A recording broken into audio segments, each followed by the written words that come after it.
we were all connected to the land for thousands of years. We are fundamentally the land, and our bodies are fundamentally ecologies. And it's really just industrialization over the last 150 plus years where we've become disconnected from the land. And I think you can connect that to high levels of mental health issues, isolation. People's lives, I think, are missing something. I grew up in cities and I found farming after university, and I was raised to do something to help the world, like to be in service. And when I found farming and agriculture and I learned about agroecology, for me, it was like, okay, this is what I'm doing for the rest of my life. I think our food systems are so vulnerable that we need all of society to be involved, from the grassroots to bankers, politicians, investors. It's an everybody problem. This is like the great pressure on our generation and on our times. Like, we have to imagine ourselves outside of the industrial model that most of us have grown up in. So how do we all participate in that transition at a larger scale and as if it's an emergency?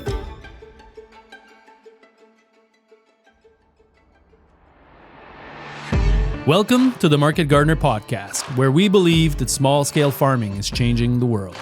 Join us for insightful conversations with people who are working to build a better future.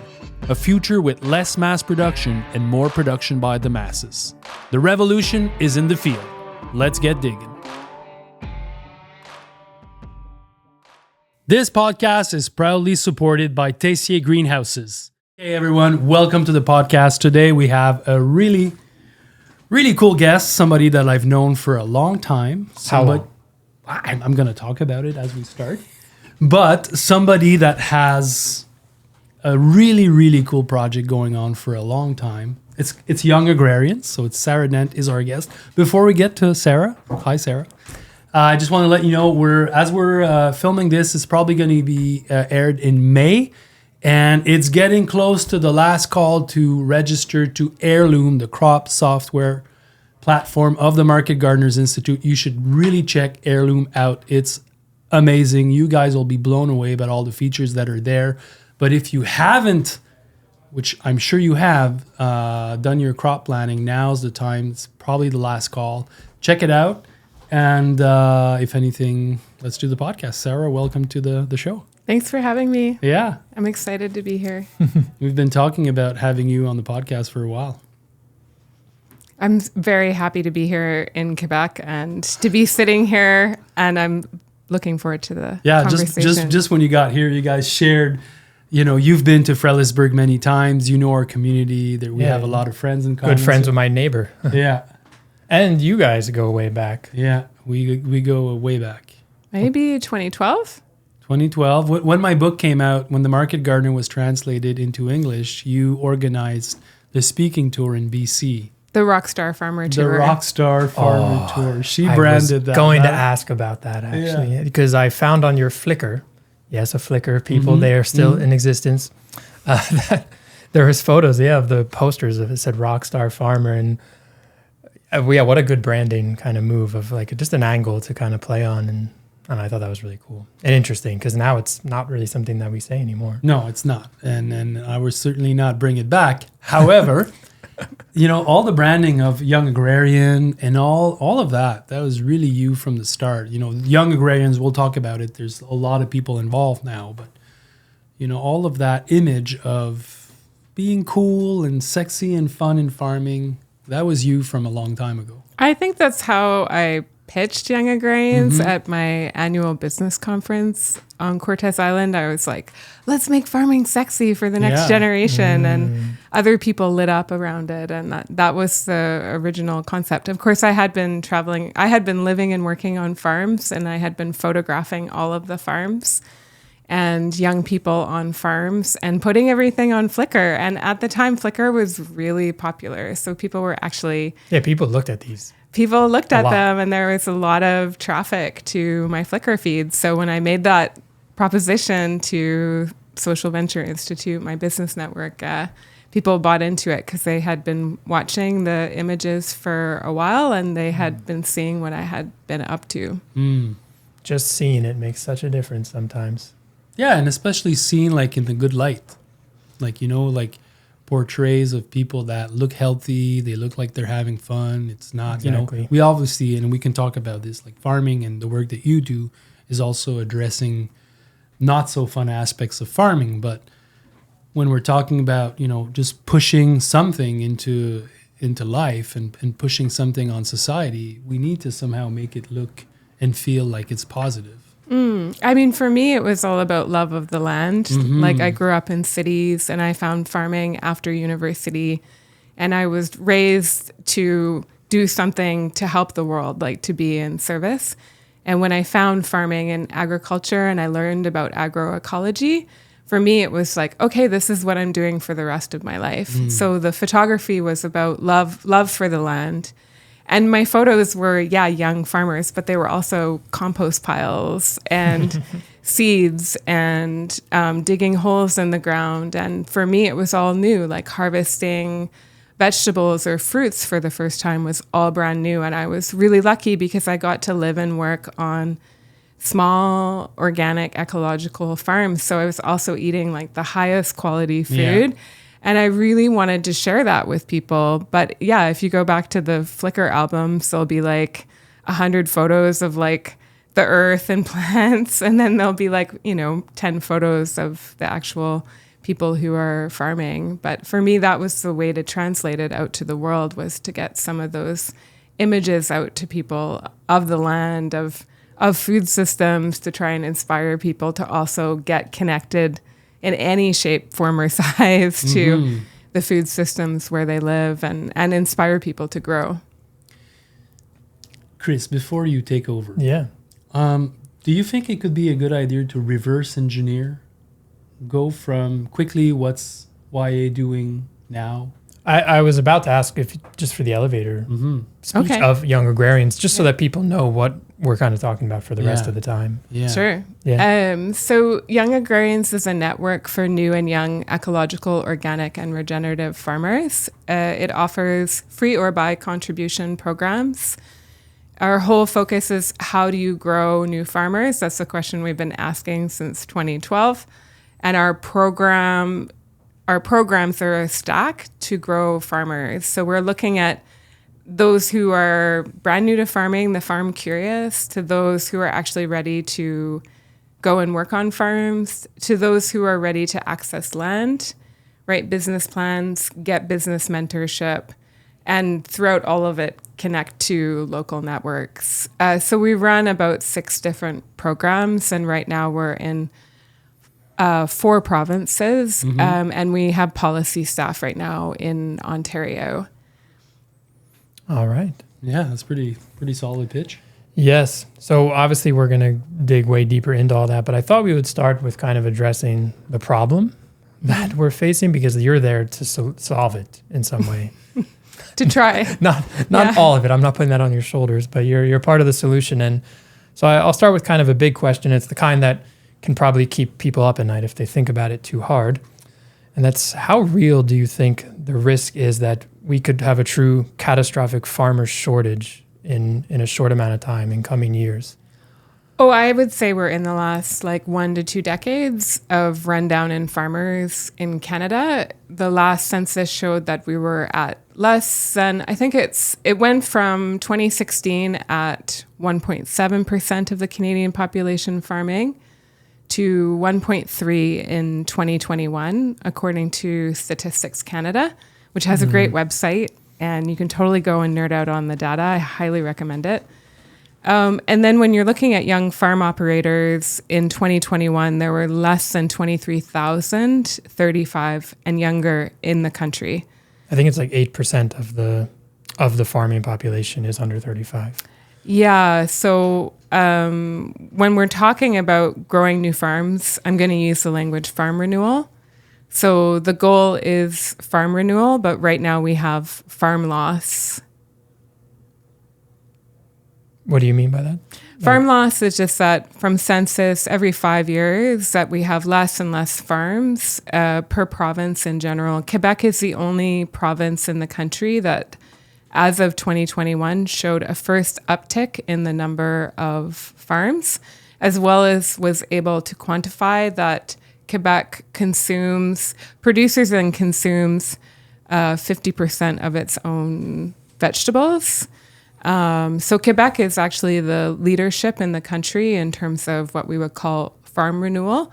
It has the most resources and supports available in the country.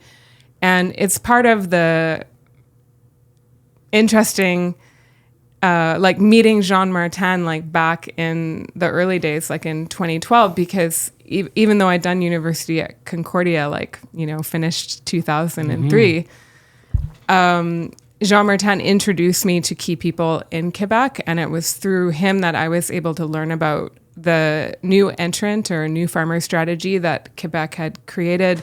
That's where I learned about the land matching program, l'Arterre. Yeah. And that land matching program is what we adopted in British Columbia and provincialized in 2018. It's a huge win that we were able to take a Quebec-based program and adapt it to British Columbia, and that we were able to receive government support in order to do that. And so Quebec is really the model or the leader in the country in terms of investing in agriculture. And of course, if you talk to young farmers in Quebec, they may have similar complaints to young farmers outside of Quebec, but there are some structural supports in Quebec that are actually working to result in farm renewal. Yeah, I've always said that. When we started the farm, Pondelin and I, we each got $15,000, each of us, just as a grant. And that 30,000 went a very long way for us back then. Yeah, when you're like a young 20-some, that's a lot of money to. Yeah, and that was like 20 years ago. So it's like that money was worth a lot back then. And, the BCS was bought with that. The cold room was bought with that, the first greenhouse. And in the end, that really was very helpful for us. And those grants are still available in Quebec. Like there's 2 tiers. I understand you advocated to get a second tier put in, which is incredible. And that type of infrastructure money is not available as a grant in other provinces, except in BC. They have started one. They've run 2 rounds of it, but the average amount is between $10,000 and $15,000. So trying to get people to think about like true startup, like when people are at cash flow zero. Yeah, and they don't come from a exactly. farming family. So you don't have land, you don't have a building, they don't have equity. And they didn't just work for 20 years in finance, save up all their money, and now they're ready to put it on something. Like they're 20 and they have nothing. Well, and we do work with both populations. Our biggest demographics are the 18 to 35s and the 36 to 55s. Yeah. So we do have people who are second career that are coming in with equity and more business experience. Yeah. And they often might start at a different point. Yeah. But any type of support for investing in startup is just so key in farming. So many of our young farmers are bootstrapping using credit cards and trying to access these infrastructure grants. Like even in Quebec, those grants, you have to have like a university degree. Yeah.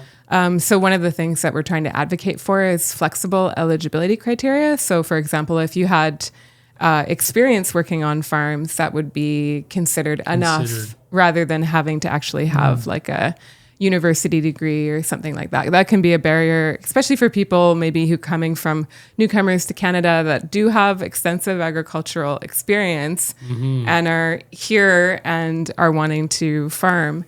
Like as much of that kind of reduction in the eligibility criteria piece, I think is really important. And I wasn't doing policy work before, but now we're doing a much deeper dive into the policy side. Yeah, and it's a good thing that you are. Yeah. One more thing to do. Yeah, well.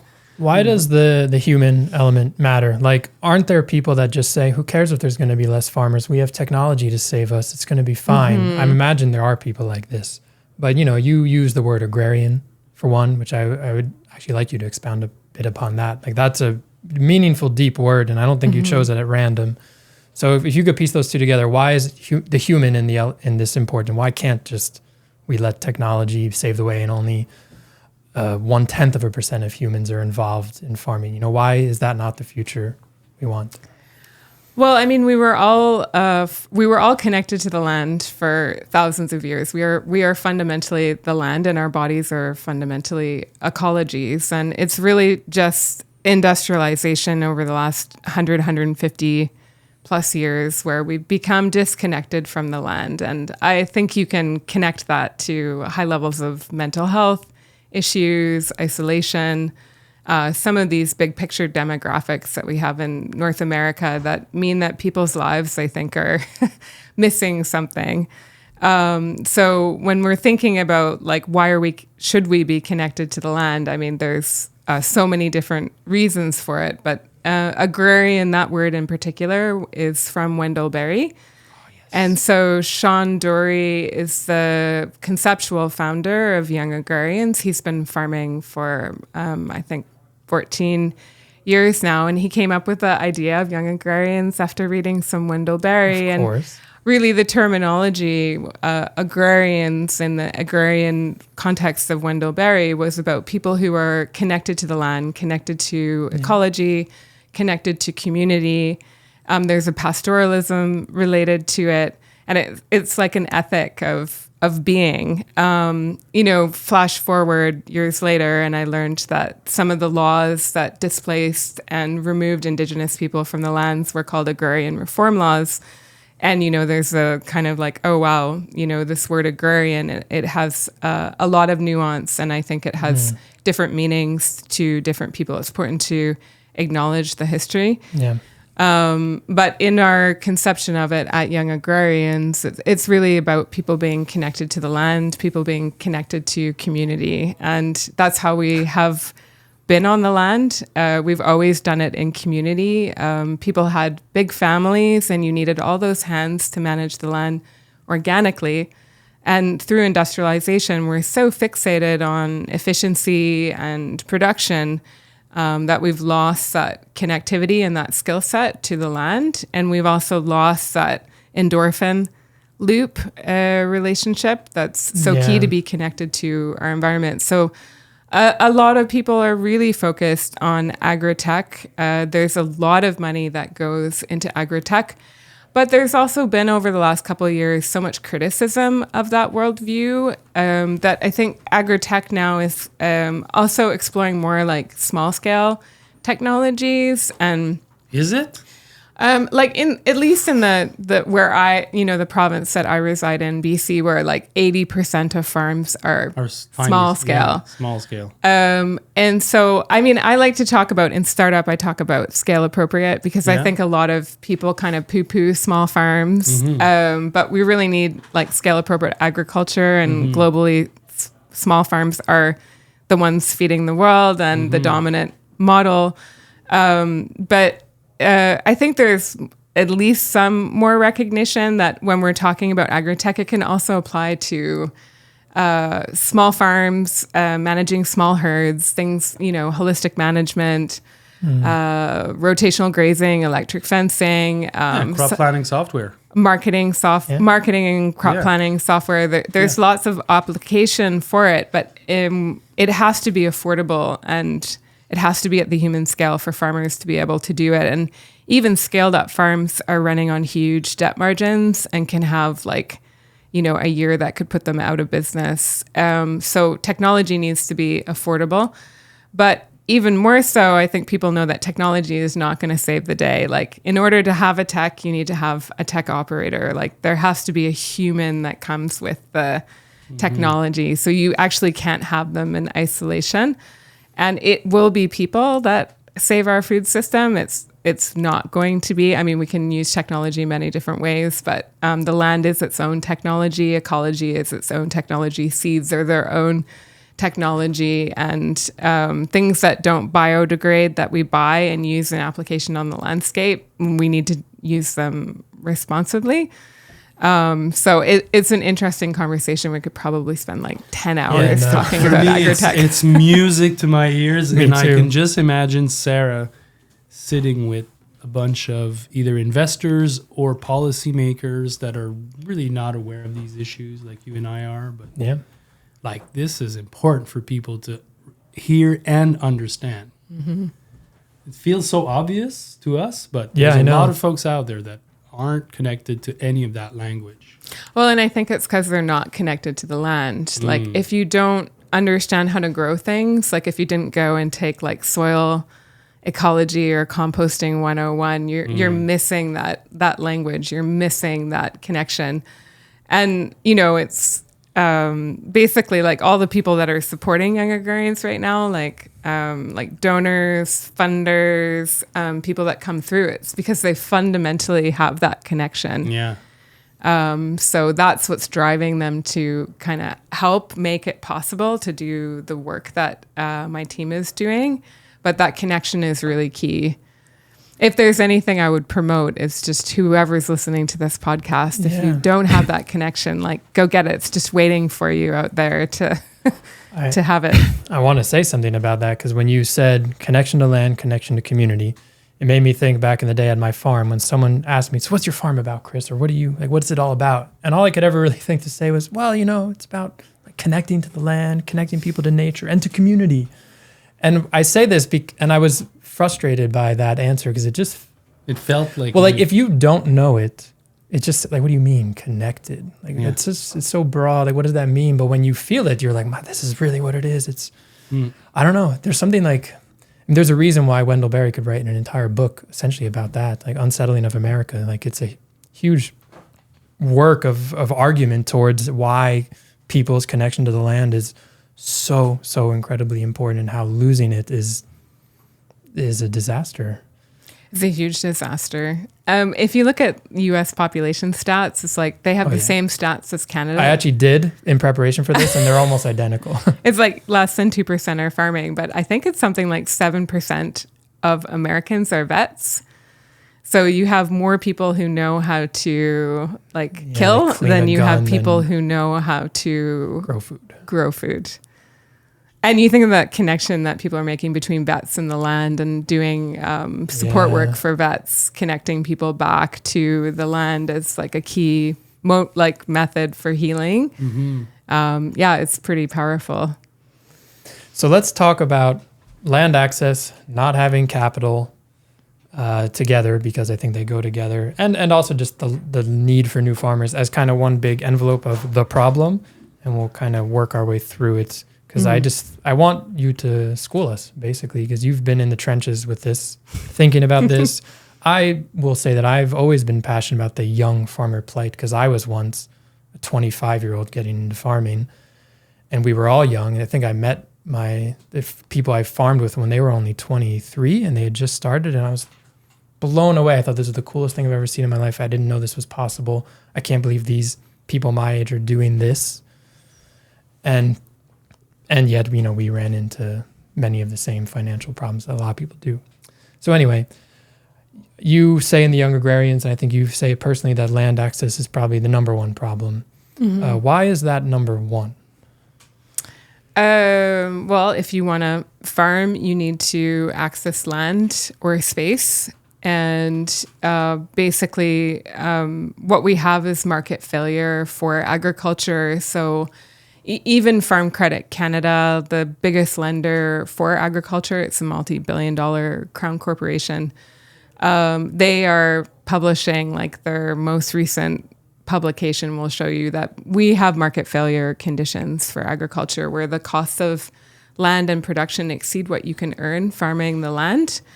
So gone are the days where you could buy land and pay off a mortgage, 25-year mortgage through the course of your farm business. And I live in southern British Columbia, which has the highest land values in the country.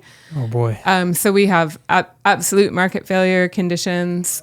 Even when you get into the areas that have cheaper lands, like in central or northern BC, the bare lands, you still need 50% to mortgage a property like that. 50. Wow. 50% cash. I've been sort of saying we need a bare land fund out there that works the same way that a mortgage does, like at 5% or something like that down. Yeah, that's wild. That is 50% for bare land. So, that puts it out of reach for many people, even though the total cost of the land and what infrastructure you put on it, like a house, and maybe you could pay that off with your farming enterprise, depending on what you're growing, what scale, what your markets are. So that's often the starting place for a lot of people. And that's why we adopted the land matching program to BC was even the province did their own statistical analysis. So like the province developed a new entrant strategy around, I think it was 2016, with information they were receiving about Quebec's new entrant strategy. And then they did a analysis, like they put out a statistical survey, and they found that it was the number one barrier for those surveyed. And they just actually did a survey recently, and they only surveyed those who had farm business numbers. And it still came up as the number one challenge for those farmers was land access. So the cost of land in general continues to inflate, like everything. Yeah, what's the percentage of like since 2007? I think there's some numbers that are out there. Do you know? It's very high. It's going to be like 130% or something like that. So, like COVID drove up housing prices and land prices. I mean, around here we see it firsthand. It's nuts how much people are selling their little properties for, and like things before COVID, they're now an extra $100,000-$200,000, just boom, done, and nothing changed. Nothing changed. Yeah, they just got more expensive. Yeah, no, it's so. I mean, when I'm talking about market failure, I kind of like to remind people, like, I get into my all about farming, but market failure is like universal. Like it's happening for people in all sorts of shapes and sizes, right? Like it's just inflation. Like things are getting capitalism. Like it's all just getting all more people expensive. Are struggling to buy a home now, not just farmers to buy land, but everyone is getting priced out. Like young people. And innovative businesses, like people who are working on other problems in the food system, are having even more problems financing and keeping their businesses operating as the cost of doing business continues to increase. And I think what we're going to see through all this market failure is going to be eventually in the long term. I believe, I could be wrong, this is my hopeful future, that there will be more people having to go back to grow food. Yeah, right. That could be the silver lining of it all. We could, let's make it that way. We're gonna witness it. So, we will probably live through it. Yeah. Well, we could say it's happening to some degree already because there is obviously a growing movement here, and we're all part of it. What can you tell us about the fact that people are not passing on land to the next generation, and that because that's that used to be one. I mean, obviously, land was less expensive, but also more land, I think, was passed down generationally in the past, and it was just more of a common thing to do. And now, I think I've heard you say that it's like, I don't know what the stats are, but it's very little is that happening. And then so you get lands going from farmland of one generation, and it goes to the next generation. It's just some cottage property, or it just goes back to, or it gets bought and is developed. I mean, can you speak to that? Yeah, I mean, like as we have market failure conditions, so too do working class people need the capital tied up in their land base in order to do whatever they have to do to get to end of life. And when you have more than one child, you've got more than one successor. Depending on whether any of your children want to farm. I mean, we do hear these stories about farming families and they have 4 kids and only one wants to farm. And if the other kids are set up already, they will work very hard as a family unit to figure out how that one kid that wants to keep farming can keep going. So it is really individual to the farms. The rate of succession plans has doubled in Canada. So it was really low at the last census. It's increased because I think the industry was like, oh my gosh, like succession planning is like 14% or something of farms. So last time I looked, I think it was like 25% or something like that. And, succession planning is really hard. Like It's hard for any family to talk about, the death of parents. It's hard for people to make plans beforehand. Often push comes to shove and decisions get made at emergency moments. And when you're trying to transition, like not just like maybe a house, you're trying to transition like an entire farm. You really need to be doing some proactive planning. So, the trend in Canada is that you have bigger farms getting bigger, more consolidation of land. And then you also have investors coming in where they can, because there's a bit of regulation in Canada, depending on the province, on foreign investors buying up lands. But then that's really what's happening. Like gold, something in the market that can hold some kind of value. Yeah. Land will hold value. And I've been saying for a long time that like ecological equity will be like what will have the highest value. Because it's forever in a sense. Like coming down the road, it'll be about like the land and whether it can produce something and whether there's water.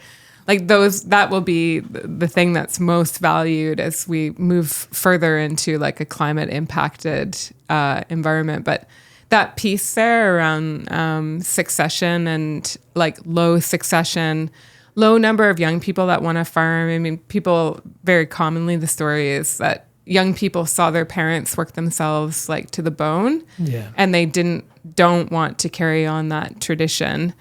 And so often young people move off the family farm, and then they go out into the world, and then, some people have that light bulb moment where they go, actually, my parents had it right.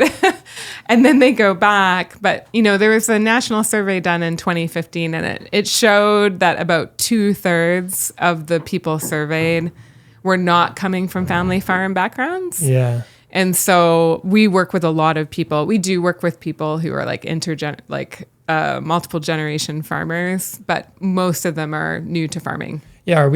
Do we truly have a rotating door where it's like most new farmers are coming from the cities, and then most people that grew up in the rural areas are going to the cities and leaving the farming, and it's just this cycle? I think so. Yeah, I think lots of people are coming from the urban environment. I mean, the new rurals, as some people and they call bring it. we were these folks. Yeah, Bring suburban. with new ideas, new lights, new perspective on farming. It's also positive in a way. 100%. Yeah, I mean, I talk about urban farming as a gateway drug to rural farming. That's a good one. I haven't. I like that. I like it.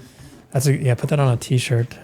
I don't know what the phrase it would be. Yeah, and then the issue also with for me, that whole issue of, people entering farming connected to people leaving farming because they're linked, is also an idea. Is scale, like these farms that were grew the farm for 35 years, 40 years, because the idea is always to grow bigger, get more volumes, and then you want to pass that down to somebody that's new to farming. It just doesn't work that way.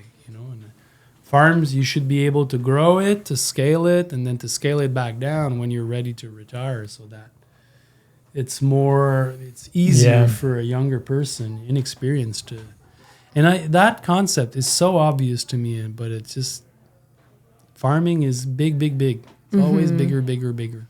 Well, we do see these like second, third gens that come back, and they're like, well, I want to do this, but I want to do this differently. Yeah. And they have found the regenerative piece, and that's what they're focused on. So there are these, fantastically brave returning to the home farm people who are going all in on the regenerative, and that's what is motivating them. That's what's the thing that's driving them to do that, because new young people, we need to be motivated by something. There needs to be, I think, something aspirational in what people are doing. So we have seen some like second, third generation farmers that are saying no to how their parents ended up farming by the end, and are introducing or bringing back how their parents were farming in the beginning. Yeah.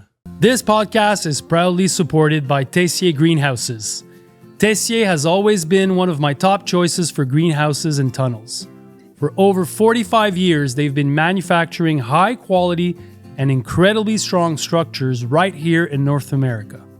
Their products can withstand the heavy snow loads we faced here in the Northeast, and their prices are among the best in the market. Tessier offers excellent service and expertise, always ready to help with customized solutions. I particularly appreciate their commitment to innovation and their willingness to listen to the needs of growers. At the old mill, we use several of their Gothic Caterpillar tunnels and micro tunnel for season extension, and I'm always impressed with their design and build quality. Without companies like Tessier, food sovereignty just wouldn't be possible. So thank you, Tessier, for helping us growers feed our community year-round. You guys rock. Use promo code MGI10 for 10% off your first order and free shipping in select regions. Hey everyone, I want to tell you about the one tool that's been my best friend on the farm since the beginning. You've guessed it, the BCS two-wheel tractor.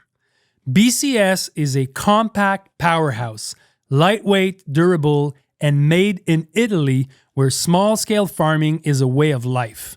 These machines don't compact your soil, and they power dozens of professional-grade implements, from seedbed prep to mowing, trenching, shredding cover crops, and even clearing the snow or cutting wood. Whether you're running a flower farm, a veggie operation, or a homestead, BCS saves you time and energy season after season.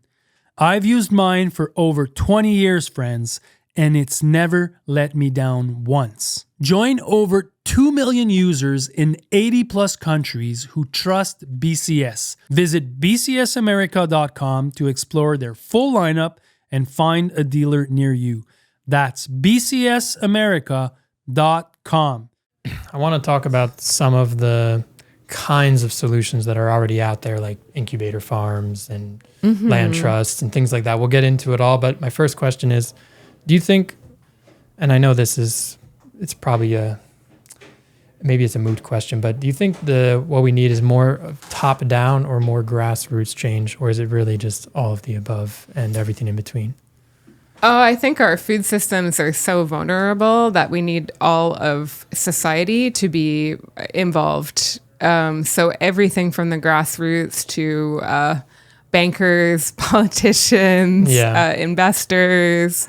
It's the very heart of like civilization is food, and we all eat multiple times a day, really? And in order to have good health, you need good quality food. So to me, it's like it's an everybody problem. So, but like you're working on both fronts now. You're working at the policy level nationally, but you've also been you do these grassroots business boot camps. You do these weeding parties and weeding dates, and you're at mixers. You're doing both. I'm not asking you to tell me which one is best, but after all these years, Sara, being a part of this, do you see? Do you have any insights about this? Which route? Well, it's all about farmer to farmer in our world, right? Okay. So we do things like kind of grassroots up. So even our strategic planning, we don't go to the board and say, what do you guys think that we should do? We go to the staff. We hire farmers to work with farmers. Most of our staff have farming backgrounds. We find that they're the best service providers for farmers. And to keep that wheel of farmer to farmer going, we're not really judging where people are at. Like, it's not about being an expert. It's about, helping to build the relationships between people so that there's more farmer to farmer dialogue. That being said, my board are farmers and food processors. So in my mind, like, that's the driver for Young Agrarians, and it always will be. And I've been lucky that I've been in dialogue with my provincial government for since 2016. I've learned policy just by being pulled into the table. And now it's like I'm co-chairing a federal table on new entrants. It's called the Skills Development Table. And Agri-Food Canada has pulled me in because I showed up in 2021 and I tried to convince Minister Bibeau, because she was from Quebec, that we should get a national strategy for new farmers. And then I learned through that process that really it's the provinces that drive into the federal framework. And so now we're really working at the provincial level through our managers to try and pressure the provinces to make sure that by 2028, the next Sustainable Canadian Agriculture Partnership, that there's more investment and prioritization on new farmers. Wow. It's like I have to do both now. There's no way out of it, but it's still all about relationships. Everything that I've learned from doing like nonprofit charity work and working with people is really relationships first. So our politics might differ, but we still value new farmers. We still value startup.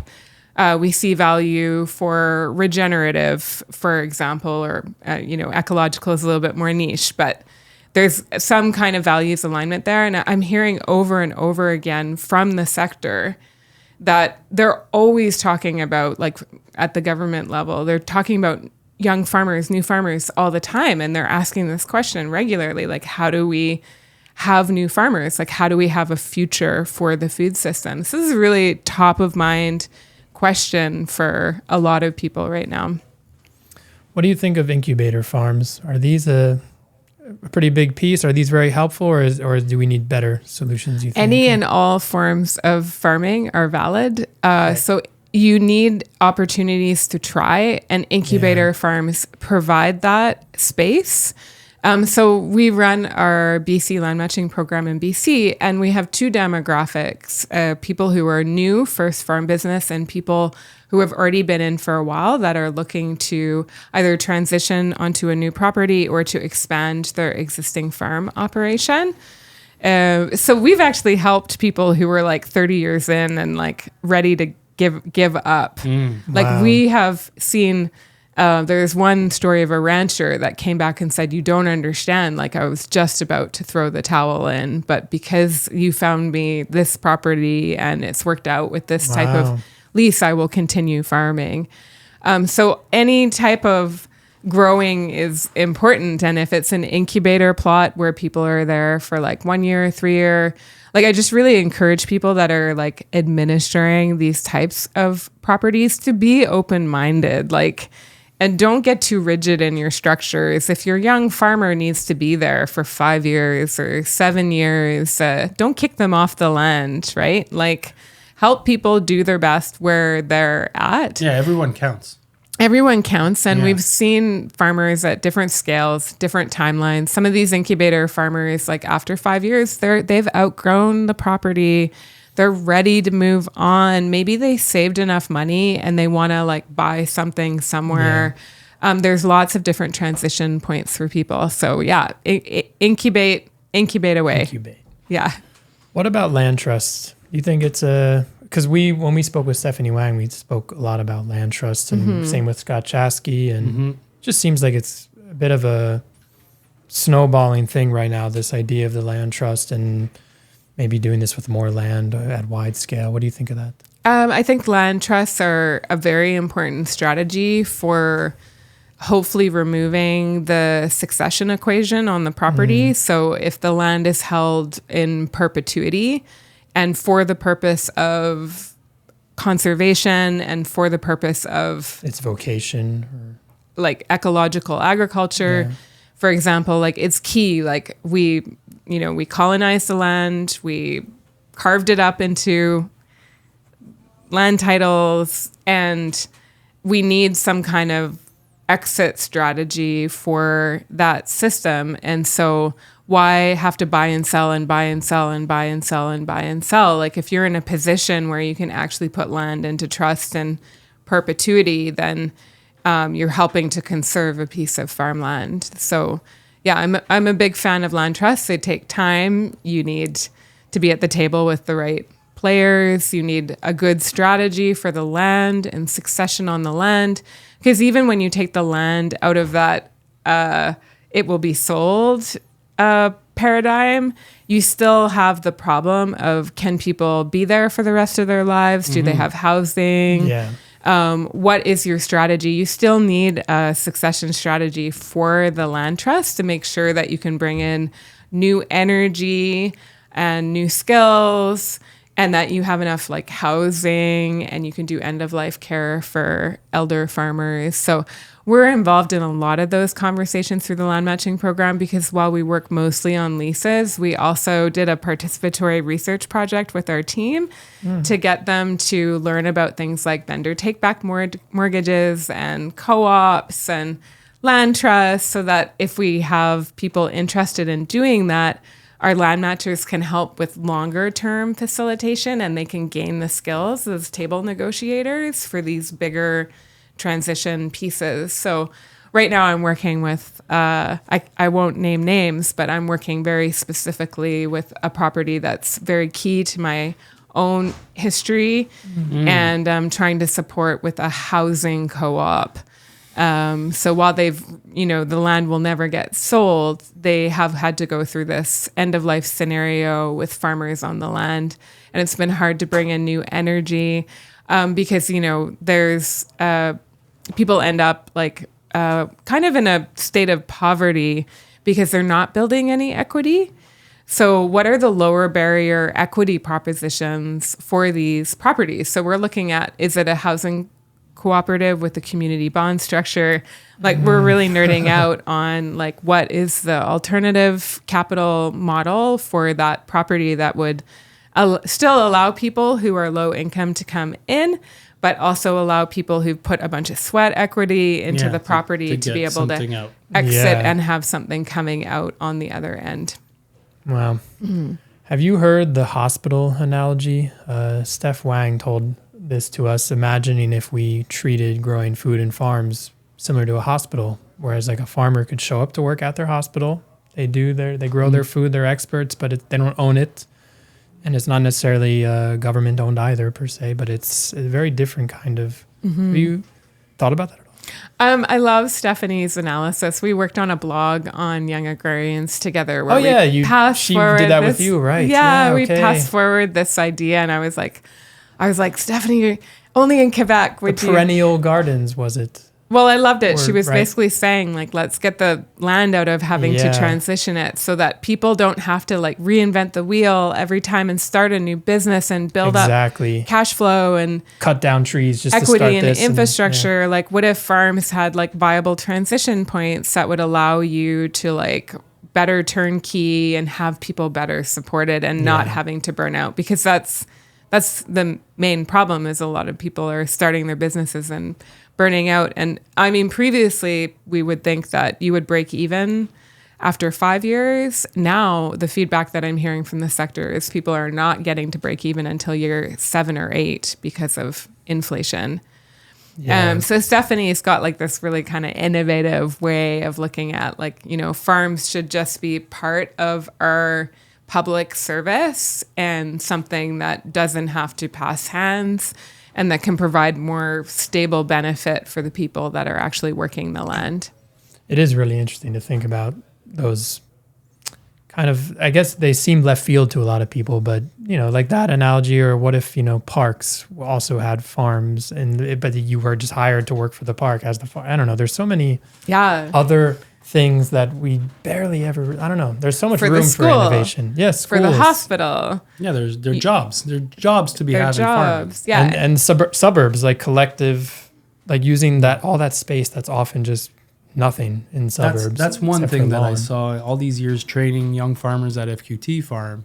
After 2 years, they're highly skilled growers. And most of them thought that they would become farmers themselves, but in the end, they got hired to do really interesting projects with a salary. Not all of them, but some of them. Yeah. And I think that that's something that I had seen coming, and I was explaining them to them that they didn't get it. But now that they've been many years into their trade, they're like, this is great. Like, I'm a paid craftsman to do the work of farming. It's kind of similar to that hospital analogy. Yeah. The doctor, he's paid to work in the hospital. And for other people, that simply won't work. Like, they want to be on the land. They want to own the farm. Yeah, they want the ownership, It's deeply emotional, deeply personal. So as you say, it's like a mix of all these different solutions together. And there's many different entry points for people. Yeah. Definitely, and triggers that cause them to want to enter. Yeah. But there's many ways to be in the food system. And that's like the encouragement, I think, for people out there. Like I did a farm school program in 2008. And one of the guys from my year, David Asher, he's like the cheese guy. The cheese guy, and he's traveling around the mustache world guy. and he's culturing cheese. And, when I was at farm school with him, he got all of us experimenting with dairy because we had dairy on the farm. And for most of us, we had never done that. Yeah. We were doing kefir and yogurt. And that was his passion when we were there. And then there's other people in that program that went on and farmed. And then there's other people who did like academia around food systems and policy. And policy. There's so many Creating different young ways agrarians. Creating young agrarians. Yeah. That's if David's listening, David, love you. David got a lot of his tricks and tips in Quebec. He was really well schooled here. Mm-hmm. So there's another one. He's a true maker. Yeah, he's great. Yeah. Love him. I should get him on. We should get him on the podcast, really. I actually don't know. I don't know. So, well, then on to Young Agrarians. I feel like we've arrived there. What was the impetus for starting it? I guess also you just mentioned how there's a lot of ways to be involved in the food system, and it dawned on me like you didn't choose farming in a way, but you chose this, which is part of it. I'm similar. I don't farm anymore. I have a homestead. I do this. I'm in the world of it, and it's my entire world. But I don't know, and I'm happy. I feel like it's just as important and impactful. So, what's the story? Well, I think I alluded to it earlier. Like, I was born in Toronto, raised in Vancouver, and then I did university mostly in Quebec at Concordia. And I was driven by like, how do I save the world? Because my grandparents like fought for public health care and human rights, and they really believed in labor rights and, social systems that we can associate with Canada. And so I was driven by that, like when I was doing my studies in school, and actually went to the World Social Forum in 2003 in Brazil, and I heard Percy Schmeiser speak about his legal case suing Monsanto. In 2003. So that's pretty early on for early days. Yeah, and that's when I started to He was the Manitoba farmer, eh? Yeah. Yeah. Yeah, he's really important. I mean, people have now started winning their lawsuits against Monsanto, which is now Bayer. But when I was in Brazil, they had the whole landless workers movement. And I took a bunch of photos at the World Social Forum, and then I came back to Canada, and then I did some touring with the Council of Canadians, and I went out with my slide machine and my slideshow. With a what? Oh. Because I was just taking slide photos, and I would give these talks on the World Social Forum. I was That's really awesome. That's passionate. I didn't know that. I was so passionate about it. It's like, the Counter Forum to the World Economic Forum in Davos, Switzerland, and the power of people to mobilize and keep the places that they live. Like, people who really care about the planet and the environment and the people. Yeah. So that was my bent. And I met a young farmer, and he invited me to his family farm in Chase, BC. And I went and had my first farming summer. So I was like on 3 different farms, and the experience was mind blowing. Like, it was like a first month of like, how do people do this? Like, how do they go out and do the same thing for like 8, 10, 12 hours in a field? So just getting my body into that, sleeping on the floor in a mattress and like a, kind of messy farmhouse, trying to like keep the kitchen clean with my like OCD and, just getting thrown into that environment, but also finding the joy of being in community with people all the time. Oh, I forgot to mention that I lived in the middle of downtown Vancouver in a warehouse. And so like what I really needed was a break from the city and like a vacation, but I was broke and I didn't have money. So going and working on farms, like going and woofing was a good break. Way to go and do that. And I ended up like on another homestead, like way so far out of the way that there was like nobody around. And I got another kind of like month out in the bush, but the growers who I got to learn with, these were like full on homesteaders, Lib and Frank. Nice. They had the most amazing orchard I've ever been in. They had like fruit trees with multiple types of fruit growing on them. Yeah. And they grew 80% of their food. The only thing they bought were like lemons and olive oil and rice or something like that. And so I had a month there. They even left me alone for 10 days. So just me with like an electric Wow. fence. And like they had micro hydro for their electricity. There was like a radio phone. Like they had their own little mill in the creek. Oh, exactly. I really wanna that do also kept their deep freeze cold. So everything on their homestead was like they had built their own house. Were they older? They were older. They're still at it now, Lib and Frank. They're still looking for their successors, I believe. Yeah. And they're just in the Castlegar region by the Arrow Lakes. And then after that, I went into the Slocan Valley, which used to be the largest, I think the second largest salmon run in the world, that riverway, before the Columbia Basin dams were put in. And I within 24 hours, I was given 1,000 square foot, I call it the divorce yurt. This couple had broken up and then gotten back together. And so the yurt that the husband had built for the wife was now available for someone else to live in it. And then I met this banker and car salesman, and they had this amazing sub-irrigated field full of food all ready to be harvested. So I had like a $9 an hour job. It came with a van. And then I started selling. So I had a house, a job, and a car within 24 hours. And then I was selling into the farmer's market, and I was allowed to trade the vegetables for other people's goods. Like the owners didn't care. Like I would sell them to people and I would trade. And I figured out that summer that there was something called the trade economy. And it absolutely blew my mind.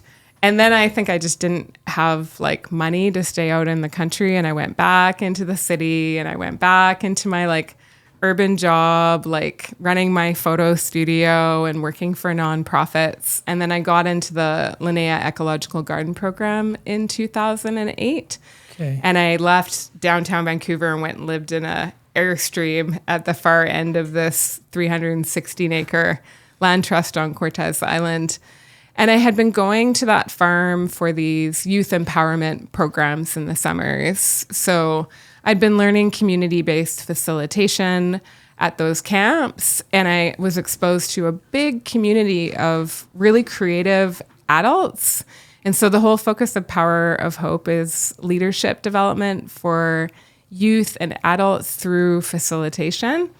And that led me over to Hollyhock, to a social venture institute, because Power of Hope, they would always have someone invited from Power of Hope. I was doing grant writing. I was the only person at farm school that had a remote 10-hour-a-week job. So I was the only person at farm school that had an off-farm income that was coming in.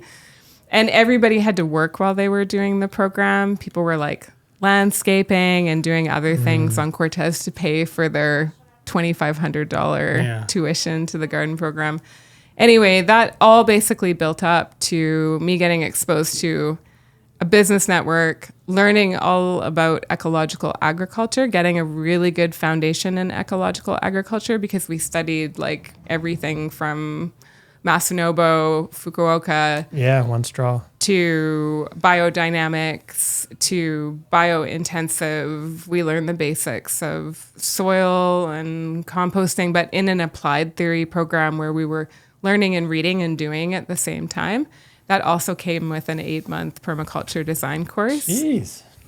That program was so sweet. I really hope it gets going again one day. But that confluence, geographically, ending up on Cortes Island, getting the exposure at Hollyhock, being fundamentally anti-capitalist, but going to this business conference and getting exposed to people who were doing triple bottom line business, people, planet, profit. And it changed my brain. So I started to build relationships with people and connect with people who were doing things that were different than me, but were very supportive of what I was up to.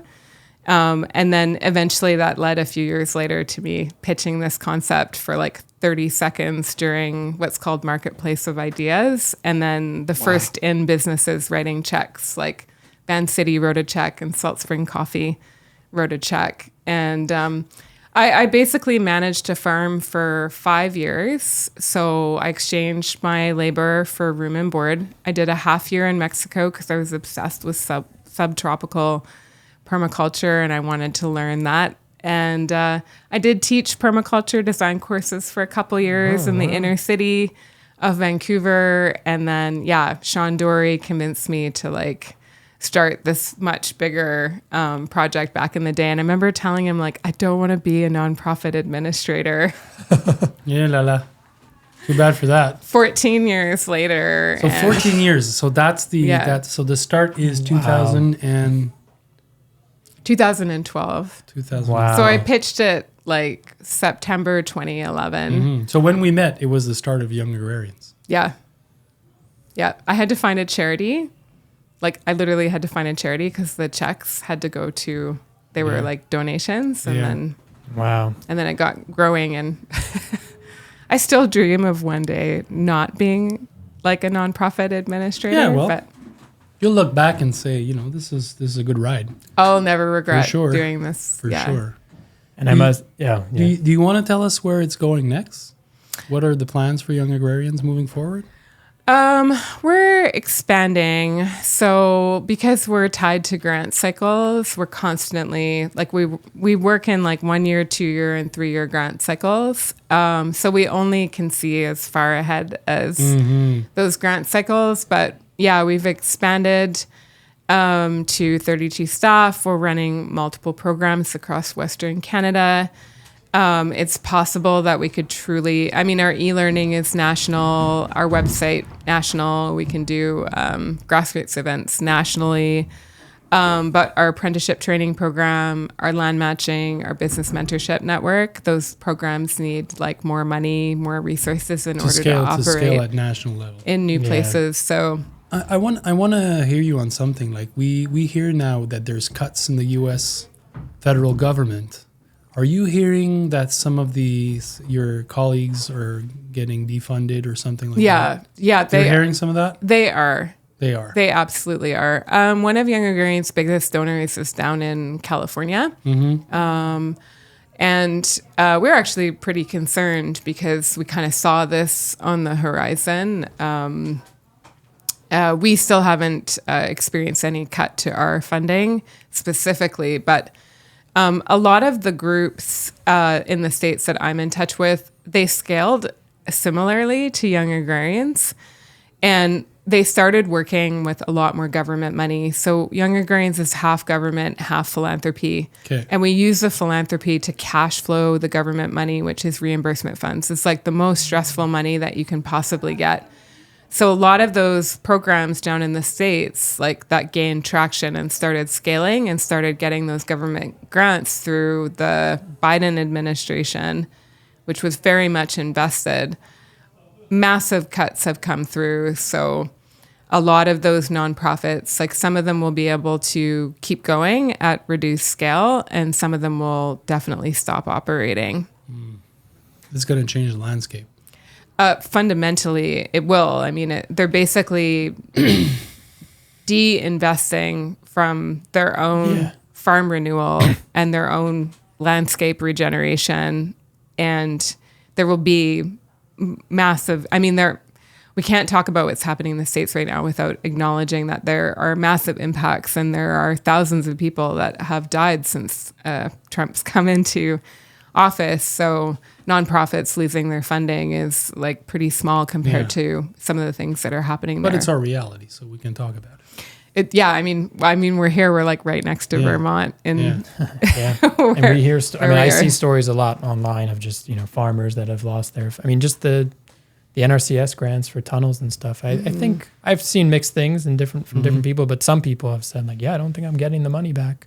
I just put it up last year, and it's because you get reimbursed. We're getting a lot of love here at the restaurant, the farm to table restaurant here at the Old Mill, because a lot of people want to support Canada, and so a lot of people from Vermont are coming up, and it's cute because they're all like, "We love you guys. We're sorry," because these comments about being the 51st state, that's kind of oppressive in many ways. But anyway, so.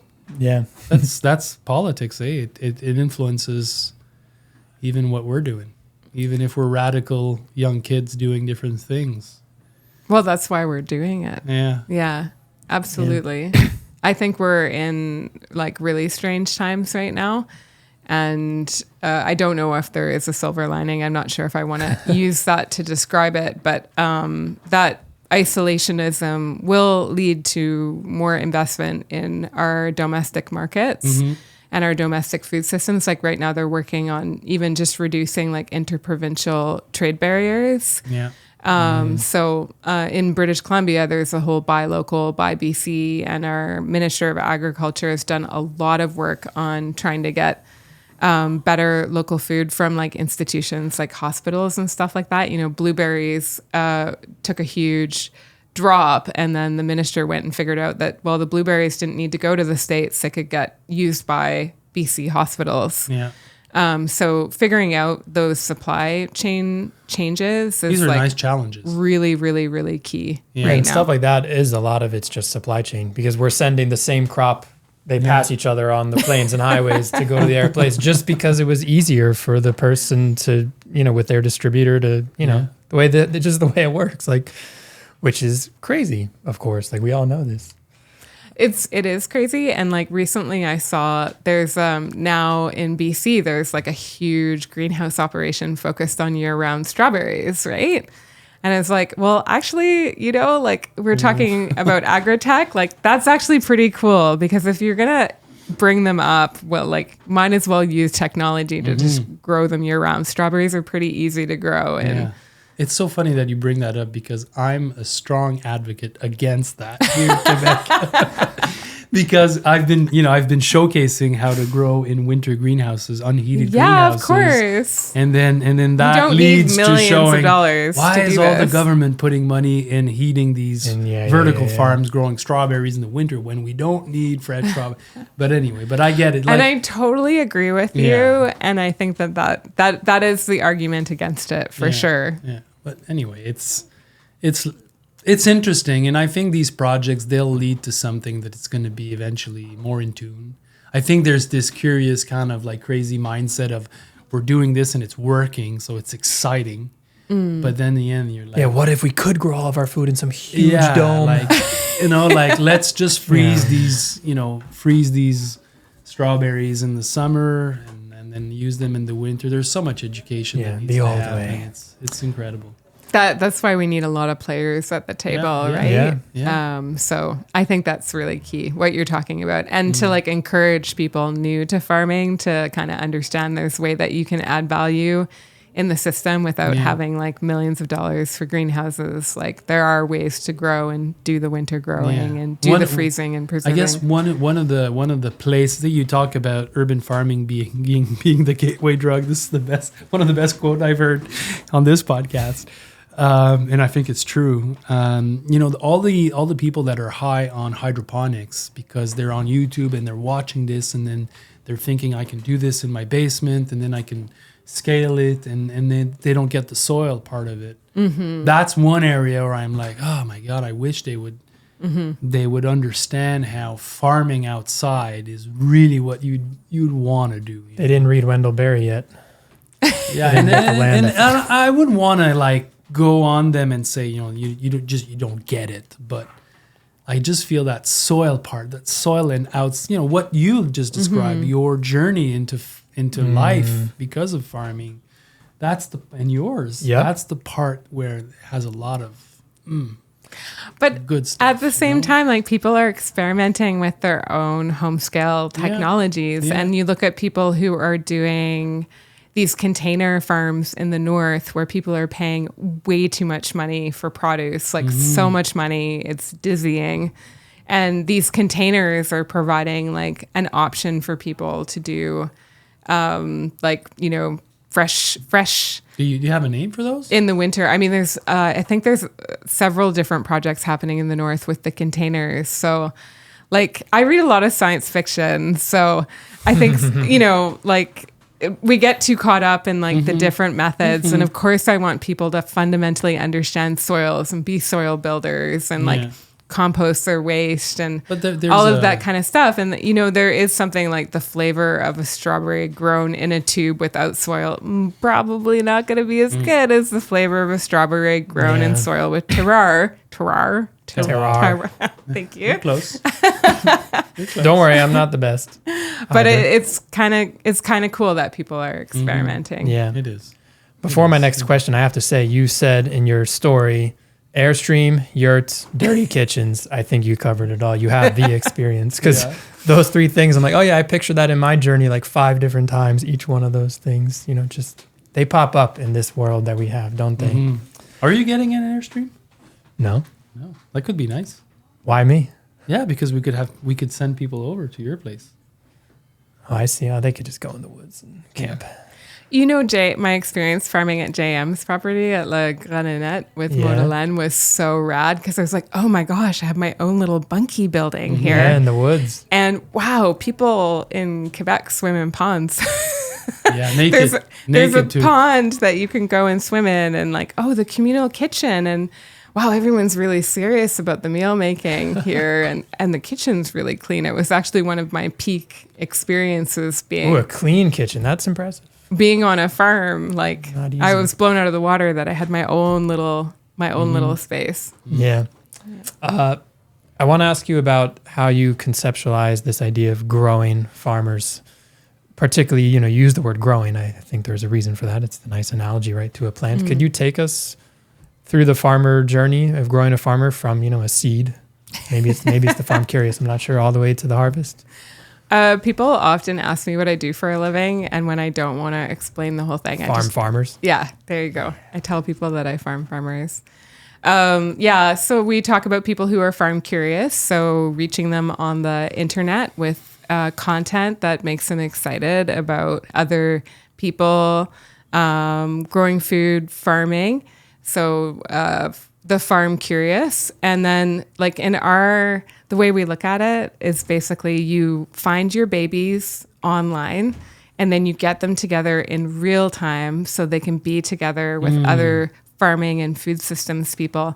And we do this like radical thing. It's our state-of-the-art conference technology, which is called the Introduction Circle, which someone is always going to complain about it because it takes forever. But basically, like since 2012, we've been getting people together on farms or at urban farm sites. We once went and visited a multi-million-dollar lettuce matrix. There's like 100 people that showed up for that. So we're always facilitating the networking component of it, like just fundamentally. Like just getting farm curious people together. This episode is brought to you by Johnny's Selected Seeds. For over 50 years, Johnny's Selected Seeds has been the go-to for so many commercial growers. Johnny's is an employee-owned company, and it takes great pride in offering seeds and tool that you can rely on because everything that they do is tested and trialed on their research farm. Out of the thousands of seeds variety tested every year, only a handful make the cut for the catalog. By the way, their catalog is the ultimate catalog. Getting it every year is like Christmas, and it's an amazing resource just to itself. Visit johnnyseeds.com for innovative new varieties and time-tested favorite to grow, and check out their online growers library for thousands of free educational resources. It's all at your fingertips, friends. Johnny's, I love you guys. I've loved you for a long time, and I'm super happy that you're supporting this podcast. You guys are the best. Before we continue, friends, I want to tell you about New Society Publishers. New Society is not your average publisher. Their focus is on positive impact. Their books cover important issues like climate action, food justice, and sustainable farming, and they practice what they preach. They are a certified B Corporation, certified carbon neutral, and they print on recycled paper. They published my first book, The Market Gardener, which has brought thousands of people to the world of small-scale farming. And with their extensive collections of books, including popular titles like The Seed Farmer from my good friend Dan Brisebois or Coppice Agroforestry, you too can learn to garden, farm, or live a greener life. Hop over to newsociety.com, Check out their books and use the promo code MARKET25 for 25% off on all of their books. This is a sweet deal, friends. New Society Publishers, cultivating change one page at a time. Getting farmers and the farm curious together and making them introduce themselves. Like we do like a circle, and then everybody has to say their name, where they live or farm, what they're passionate about, if they have a need or an opportunity. And the need opportunity part is so key because this is where people find their next steps. And what you do is you build a community like immediately. You break the ice for the entire group. You're going to have extroverts and introverts in any given room. But now all the carbon people spent getting to the thing means that at least they're going to leave knowing who's who. And we've seen like people find each other, get married, have kids, like find someone to help them learn how to drive a tractor for the first time, find like seed or plant material or breeding stock that they're looking for. We've seen holistic grazers who are like the same age but live in different regions find each other and become best friends. We've seen people find their first jobs, housing. There's a number of different reasons why we do it that way. And that network building is like universally good for people, whether it's people who've been farming for 10, 20 years or people who are just brand new into it. And then the next program in that kind of like grow a farmer from the farm curious is to get people interested in actually working on farms, because we would never advise people to start a farm without having enough experience being on one and working on one. So we run the apprenticeship training program that started in Alberta, and now it's Alberta, Saskatchewan, Manitoba, and BC. And so we find the farms that are good hosts, that are doing good farming, that would make good educators, and we help connect them to young people that want to come and work on the farms. These are paid positions. So, and then from there, the next point of access is going to be things like business planning. So we run a whole business planning program. It's called the Business Boot Camp, and it's like a multi-week program where people get together. We have guest farmers every week, and through like a peer learning process, people write their business plans. And then, the next stage is accessing land. And is there a business opportunity in terms of like lenders that are connected through YA?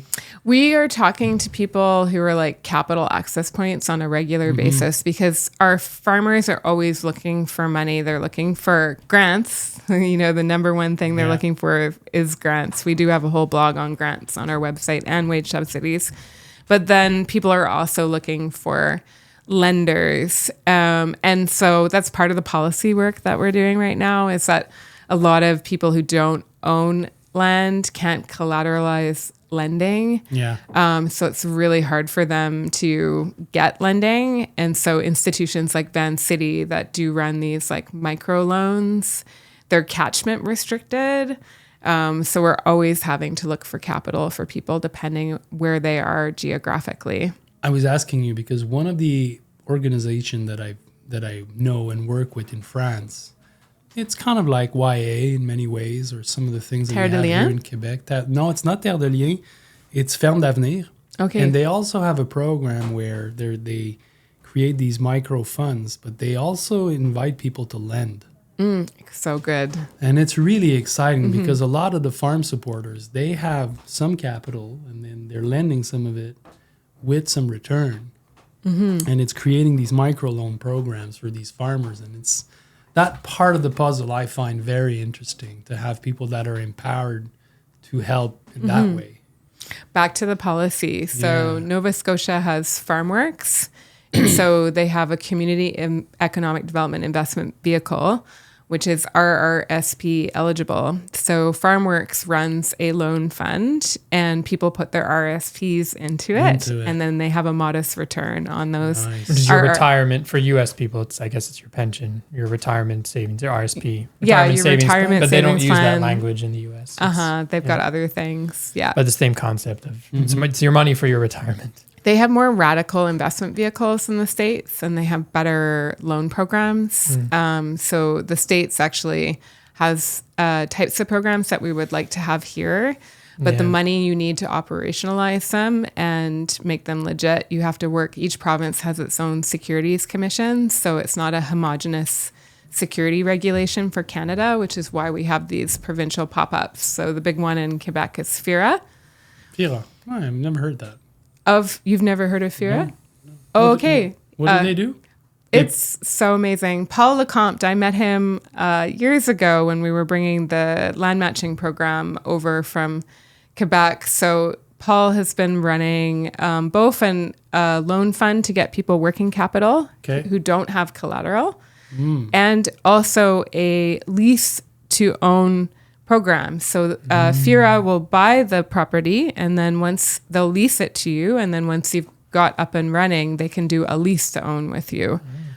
So they help you go through the hurdle of not having the cash money collateral. Yeah, that's like the big loan fund that we're always telling people about in Quebec, FIRA. And Paul Lecomte is a very special person because he's done this as like, we always think that people doing these projects are making so much money, but actually it costs a lot to administer these kind of funds. Yeah. And, go through what, bankers and investors call like the de-risking process, make sure that the people you're working with are enterprise ready, that they'll be able to like repay the loans, and all of that actually takes quite a bit of staff time. So these loan funds have to pay themselves. But Canada is missing some of those solutions. Ontario now has something called the Fair Finance Fund. But there's definitely nothing in BC yet that we have for provincial lending. Because we're naming a lot of these programs, let's say for today, we're sticking to Canada. Would you recommend that some growers that are listening to this, they're like, okay, I'm realizing that there's all these things that are out there, but I'm not aware of them. Would they go to Y's website, resources, programs, and kind of get educated about what's available? Because that's one of the things that when I meet young growers, sometimes they just don't know everything that's there for them. We just did a round of policy circles, like in the different provinces, and that is actually the number one takeaway at this time, is that a lot of people are unaware of the resources that are available to them. And then there's the challenge of when they get aware of them, are they going to be able to qualify for them? You can go to the Young Agrarians website. We have this really nerdy thing called the U map, which is like you pick. So like if you find cool things in the sector, please add them to the U map. We will be renovating the U map in 2025. Yeah, the U map. I'm curious. I haven't seen it in a few years. It's at the top. Up, UMap right there. Sorry, yes. With the national. I've always liked the logo and the whole. Just click any circle, anyone. Just hit. Wait, one of these. Okay. Yeah, hit network. Okay. Okay, so we're seeing a map of Canada. It's gonna populate. Yeah, we're looking at a map of Canada. And let it allow. Well, just allow this time. Yeah, and if you wanted to show all at the very top there, you can see that beside the U map is show all. So you can see we've got several categories of things that we're mapping for the country. And there's some more right around here. There's U.S. listings. Hey, is that us? Oh, Les Jardins de la Grelinette. I love that farm. Great. Okay, so that's a really nice resource. This is this is what we used to have with Equiterre back in the days. How the citizens would find their CSA farmers. It became a map like that. But that's a map of resources that are also there. Different resources that could be there for farmers. Yeah, so everything from organizations to business development resources to services and suppliers, publications. And so that's the UMAP. And then we also have on the menu there a resources section. So you could go to the business section, for example, and we'll have all of our kind of best business resources. It's called Farm Business Tools. So we've been running the kind of business to business mentorship network for years now. And our coordinators have been updating this page for a long time to try and help in the mentorship process, to give people some tools that we can direct like the farm mentors to. So if you're looking for like business plan templates, you can find all of that in this resources section. Wow. I've heard you say on another podcast that you love a real testimonial. You love the direct feedback, 'cause it's, especially for your mental health.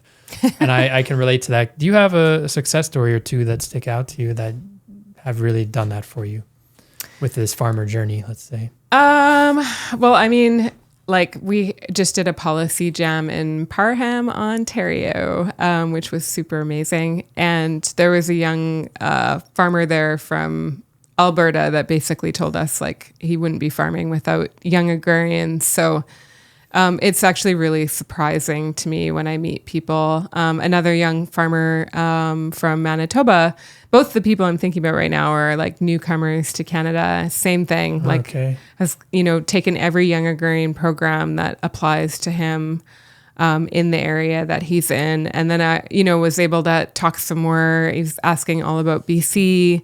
And then I was able to say, oh, there's like this new co-op that formed that might be like a context that you might want to consider.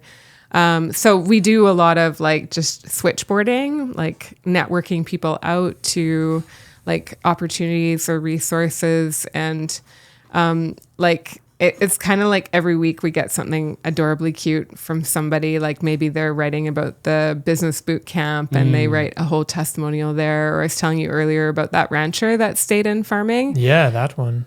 That was pretty big. That like made like some of our staff cry because we get like written testimonials and we do provide these as part of our like government reports and reports to funders. So we'll get like a photo of the farmer or the farming couple on the farm, and then they'll write about their experience. And the main thing that people say is being met where they're at and having a real person to help them go through the process.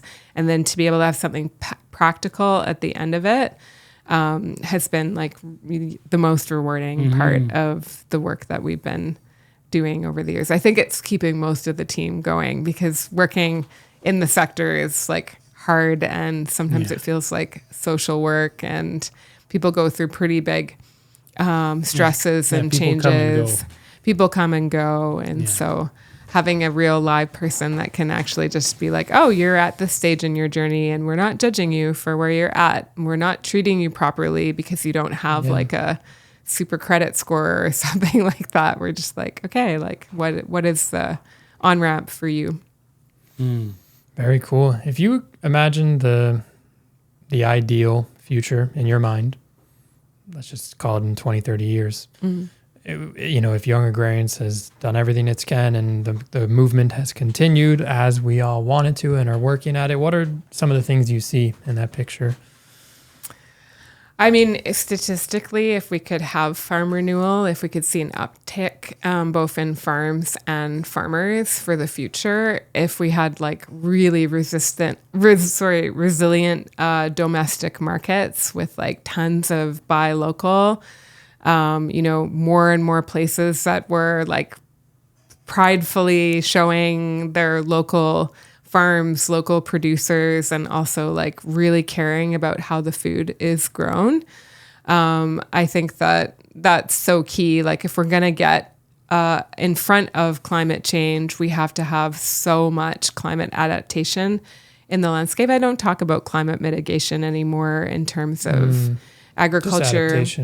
Just adaptation. We could have climate mitigation in the long term. It takes a long time to mitigate carbon emissions through agricultural soil. So at the rate of oil and gas emissions, we're not going to mitigate climate change like in a 5-year or 10-year window. We're going to have to do it over like a 50 or 100-year window of time. And we all kind of know, I think more commonly now, that the ocean is a better carbon sink like en masse. But for me, it's like by 2030, we're at 2025 now. In like 5 years, we need to have like major, both public sector and private sector investment in new farmers to ensure that we're collectively working towards farm renewal.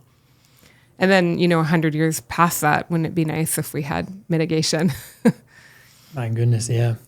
It can be kind of scary when you imagine. I just imagine one day you go to the grocery store, stuff is not there, and the grocer tells you, it's because I called the supplier and they said they ran out because there's just not enough farmers and food growing. I mean, I know it's in a way it's already happening, and especially in certain parts of the world, we can obviously, but you know what I mean. Like most people here, when you go, it's all there. Yeah, and it's all there. like we haven't hit that tipping point. Yeah, exactly, where it can like really be real. But it really seems like it's not that hard to imagine that happening. Well, especially with like watersheds drying up and dying. Like in BC, we get a lot of California produce. And so I'm like, oh, I'm eating some of the last of the California watershed. Like, yeah, I think as water supply continues to get worse, that's going to become more and more of a reality for farms.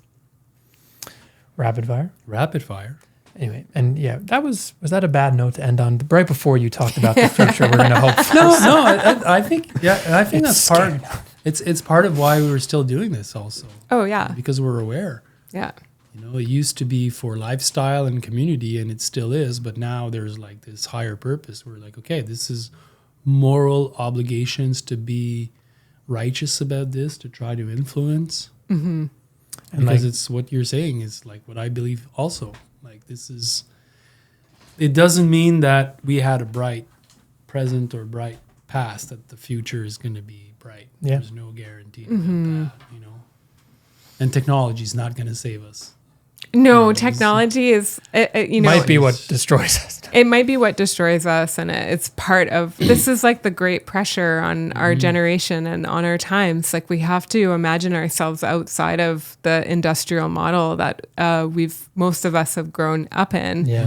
But it's a yes and conversation now because there's so many cool technologies that are repurposing, recycling, taking materials, transferring them into other things. We're seeing for the first time that clean energy is cheaper than oil and gas, right?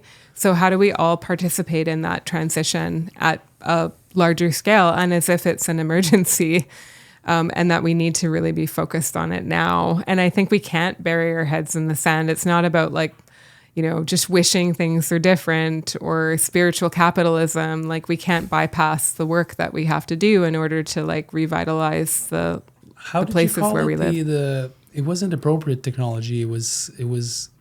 You had a word for it, saying like scale appropriate. Scale appropriate technology. Like I believe in that a lot. Mm-hmm. That's cool stuff. Yeah, and it's also like us recognizing that we are working with tech and we think about it quite a bit. We're like, oh, there's so much money in agri-tech. How do we get some of that? And like just do basic training with farmers and like software technology. Man, I have to tell you, Sarah, like I've met so many venture capitalists and I've just abandoned.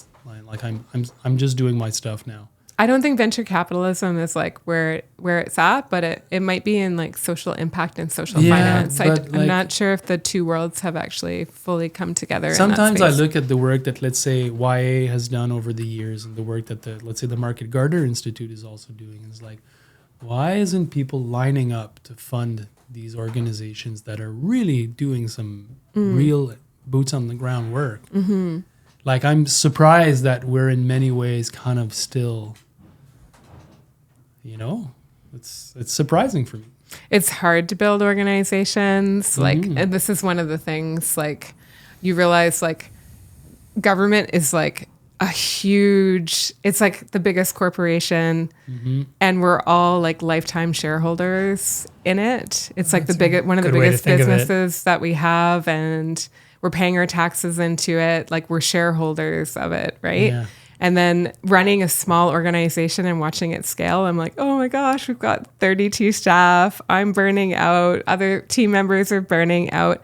And it's actually hard to run and operate organizations. Like, it's not an easy thing. And I think that's why organizations get so weird. Like, the bigger that they get, the harder they are. And if you don't have really good leadership and a lot of places suffer from bad culture. Yeah. They have bad internal culture. People suffer in the working environment. So when you're thinking about like these little organizations, it's like they do need to scale and they need support to scale.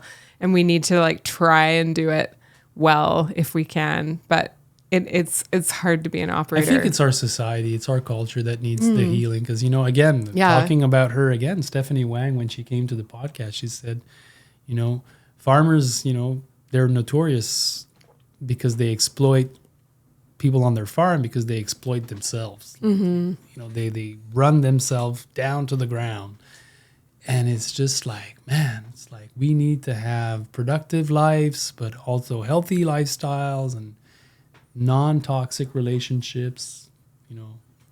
Anyway, that's, well, we're working on these issues, and we're not the only ones. But I think we have a concept now as a generation of work-life balance that generations before us have never had. Yeah. And a lot of those generations, like that people are trying to succession the farms, like the older farmers are really burnt out and the mental health is low. And subsequently the communication is like not great. Yeah. But we've been gifted with all of these tools that the generations before didn't have. I don't want to talk more about this, but I want to say that scale is an issue because most of these older pioneered farmers, they were trying to get to scale, to get access to the markets. And I think that's the way where it's tough. And so smaller scale, more diversified, you know,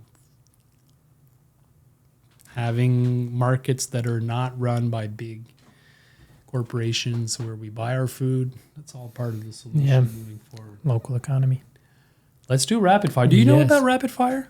I'm ready. Okay, Pew, you know pew. about it. Like, we're going to ask you she some. doesn't actually. No, it's okay. That's Okay. fine. Yeah. These are questions that are a bit more personal about some of the things that Oh. have influenced you in your life. Okay. And I feel like I've told you everything already. well, Maybe you did, but anyway, and they're somewhat random and they're not actually that rapid. yeah, and That's the the- reason why Chris and I like these questions is that a lot of our listeners, for them, you know, they want to know what inspired these people to be doing the amazing work that they're doing, like you. So that's the reason for that question. Those questions. So, what's a book you've read multiple times? Multiple times? If that's not even a thing for you, then just one that really comes to your mind a lot lately that you've thought about a lot. Like, you know, you read it and it just keeps coming back to you. Oh my gosh. And it doesn't need to be farming related. Okay. I mean, the one book that I remember reading multiple times when I was like 7, 8, 9, 10, 11, 12 was The Hounds of the Morgan. Morgan. Tell but- us more. Other than that, I mean, it was like an adventure story about like a couple kids ending up in like a fantasy nature animal environment. And I loved it and I read it over and over and over again. But I can't read books multiple times because I'm one of those people who reads things and then needs something new.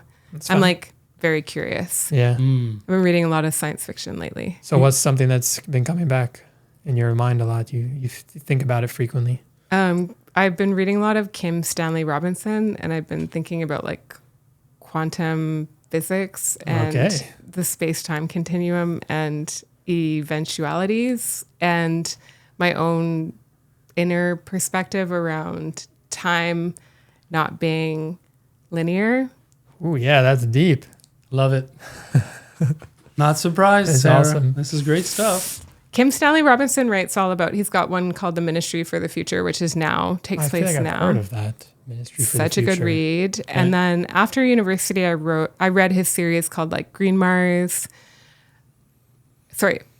Green Mars, Blue Mars. And it's all about the terraforming of Mars. And it took my like liberal arts major and extrapolated it into like science fiction and the terraforming of a planet. So it brings in agricultural sciences, Yeah. biosphere, producing oxygen, and then what happens in different gravity environments, and then it like talks about art and sociology and politics. Oh, and wow. and so, you know, this winter I've been reading more of his books. So I just read one called 2312 and another one called Galileo's Dream, which is about 3300 and the 1600s. Whoa. It's all about Galileo teleporting from like Italy and trying not to get burned at the stake for his views on our Wow. galaxy and like 3300 into Okay. the future. Interesting. Don't you? A lot of guests have been science fiction fans Yeah. and they're reading. Like Yeah. but this must be at least the 7th or 8th, I guess, Yeah. that brought up science fiction books, which is just interesting to me. I've actually never read a science fiction book. I'm nothing against it. I just never have. Maybe I will one day. Maybe you should. The way you explained it sounds really cool. Anyway, what's advice that you heard when you were much younger, maybe a teenager in your 20s, that you only appreciated much later in life? You didn't appreciate it then? Oh no, I don't have a good answer for this one. I didn't get any like home pressure to like be or become or like have a, there was no pressure on us to like perform like career wise or like have kids, or maybe that's what I appreciate is that the advice from the parents was just to like be on a journey, go with your flow, become what you're going to become in the world. Yeah. Is there any? I might not have ended up doing. Oh man, I like that. That's true. That's what I'm doing. Well said. What she just said. Be on a journey. Be yourself and become what you need to be, or something. Well, I just believe that we're all on a path. Like even if you don't know where the path is going and you're trying to figure it out, eventually, like you're going to hopefully end up where you need to.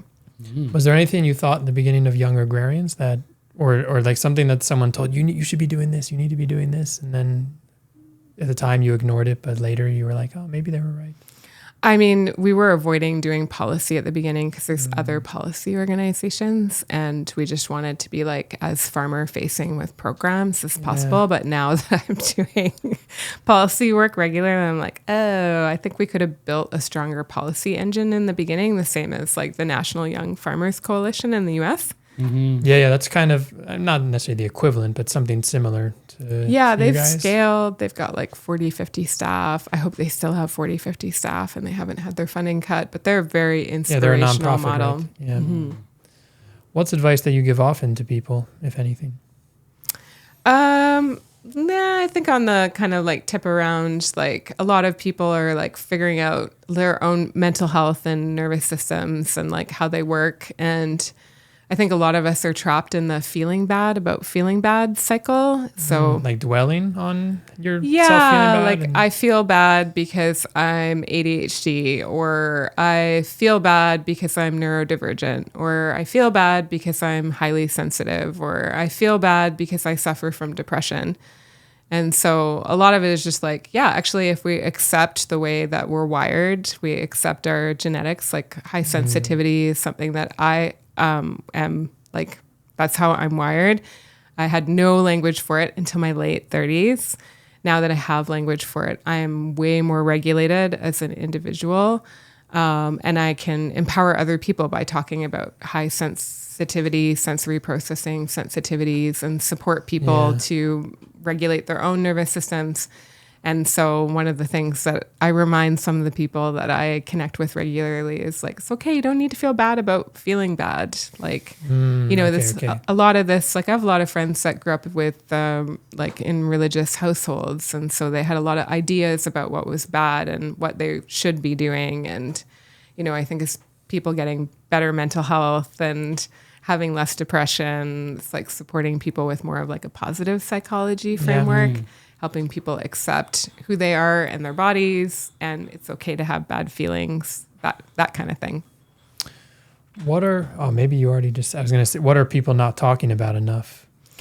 Nervous system regulation. Nervous system regulation. Yeah, I think en masse, we have a lot of people that aren't talking about nervous system regulation, that don't understand how nervous system plays out. Like give an example of like what it, like a method of regulating one's nervous system that so like I think the one with the longest history is meditation. As like a tool for regulating the nervous system. I think a lot of people that discover food and farming and get really passionate about it are actually, a big part of it is that they're regulating their nervous system by being out on the land. So I think that it's actually a lens that you can look at like all people with, is like nervous system regulation and people's unique biochemistry, and how do those things play together to help people realize their own potential. Like I have a lot of friends that are getting medication now for ADHD, which for some people can be like a game changer. It can really help them to have like a more functional life. But ADHD, like we have documentation of it from ancient Greece. Like, think of these things as pathologies as opposed to Just another way of being. another way of being. And the ADHD people that I know are actually like really crazy smart and have like really unique ways of being in the world and have developed a lot of skills. And so like they're feeling bad about losing their keys everywhere, but they're not feeling good about like their tactical ability to like do engineering or build things or these other really important skills. What's a nature experience that sticks out in your memory in your life? I feel so lucky to have the nature. I live in a small town and I can just open my back door and listen to the birds. But really, I think being at Linnea Farm on Cortes Island when I was 28 and learning about the land and being in that ecosystem. It's a land trust with a lake.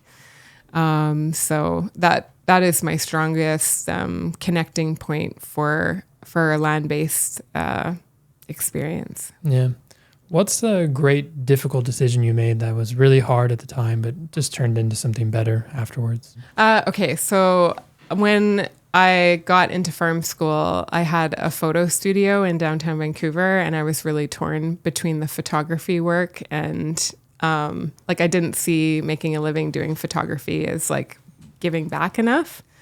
And I agonized over it, leaving behind that whole life, the urban life, my community in the city, all of that, and then like leaping out into farming and being on the land. Similar question, but a bit different. What about a big failure that, again, at the time it felt catastrophic, but afterwards it turned out to just lead you somewhere better? I think I've always like judged myself for not having my own kids.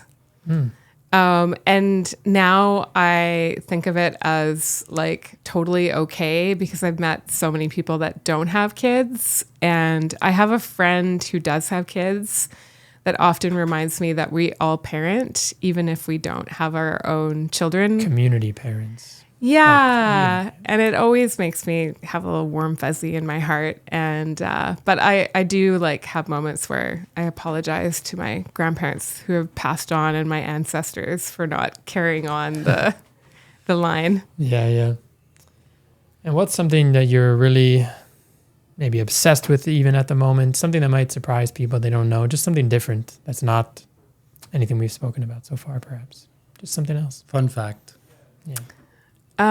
Something that I'm obsessed at in the moment. I don't know if this is like a fun fact, but I get high going to art galleries, being in spaces and looking at art and tripping out on the space-time continuum and thinking about like eras past and our ideas of the world forward. Nice. I love it. Did you go to an art gallery in Montreal yesterday? We were in Ottawa for like a couple of days, and we went to the National Art Gallery for an hour. And I've like never done that, where I'm like, usually you go and you pay and you need to be there for at least like 2 hours or 4 hours or whatever. But we just did like a quick walkthrough and like absorbing of the art, and I definitely loved it. I got a little bit high off the experience. Very nice. Amazing. That's all. Well, Sarah, thank you for coming to the podcast. We did it. We're done. We're gonna have thank a you nice for that. dinner. We're not done. 2 hours? Close. We're having dinner, and so I'm just going to cut it off. Hey, everyone. Thank you for listening to the show. I hope you enjoyed this week's episode. Don't forget to subscribe and like our channel. Please send us comments. We read them. We want to know what you think about these conversations. In our opinion, these conversations are important, and we're happy to have them. Also, send us notes about guests that you'd like to have on the podcast. So this is it for this week. And go to youngagrarians.org. And Young what about on Agrarians. Socials? It's Social. Follow us, Young Agrarians. Please follow us. We're so super cool. We're a whole network of farmers. So And if you're in other countries, just mimic what the Young Agrarians are doing, because this is such great or work. find your version of it where you Find are. your version of it. I hope you guys are doing well. We'll see you next time. We're out. Hope you're enjoying the podcast. These are important conversations, and we're really excited to have them and to share them with everyone. Don't forget to subscribe to it, download the episodes, and please rate them. It makes a difference for us. We want to know what you think about these conversations. They're important. Check out the work that we do at the Market Gardener Institute. You can check out our website, themarketgardener.com. Our mission is to multiply the number of small ecological farms around the world. And we do this by offering training, online courses to new aspiring farmers, but also to seasoned growers. We're helping them take it to the next level. So you can check out the work that we do. You can follow us on social media. You can sign up to our newsletter to get a lot of freebies about gardening, farming, but also about how small-scale farming is changing the world. And that's really what we're all about, and that's really what this is all about. So again, thank you for tuning in. Super excited that you guys are on board. We are changing the world.